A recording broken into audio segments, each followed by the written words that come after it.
Everyone calls this a weed, but it was never meant to be one. Every part of this plant is edible. It's a superfood, and the whole world calls it a weed. Let me show you what God designed that everyone else is trying to kill. It's bitter. Nobody plants this, nobody waters it, and nobody even wants it. The minute this shows up in your yard, you pull it out. You spray it, and you try to get rid of it. And every part of this is edible. The flower, the stem, even the leaves. This has more vitamins than a carrot, more calcium than milk, and more iron than spinach. The one plant everyone is trying to kill and absolutely hates is a plant that God designed to give life, to feed people. Sound familiar?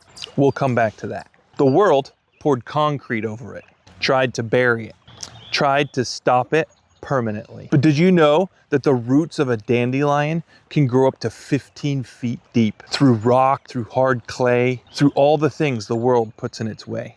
And it came right back up. They have tried everything to eliminate the dandelion, and it came back up anyway. In Psalm 118, verse 22, it talks about the stone the builders rejected has become the cornerstone. The builders looked at the stone and thought it had no value, so they threw it away.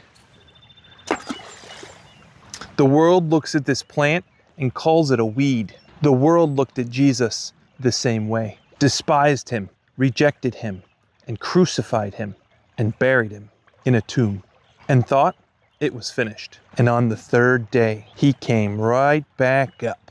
Everything that the world put in the way, Jesus rose on the third day. No government, no grave, no amount of weed killer can stop the purpose of God. But here's what happened next.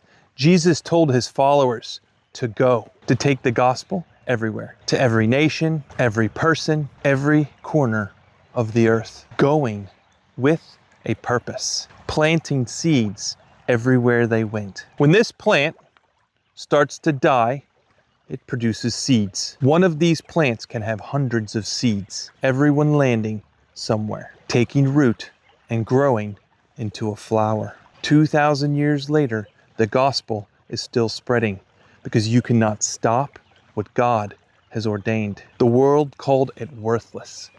God planted it to show us the greatest story ever told. So here's what I want you to do today. Go outside and find a dandelion. Pick it up and ask yourself, how can God use me? Because if he can use this, he can use you. Every seed plants a new plant. Now, let's go outside.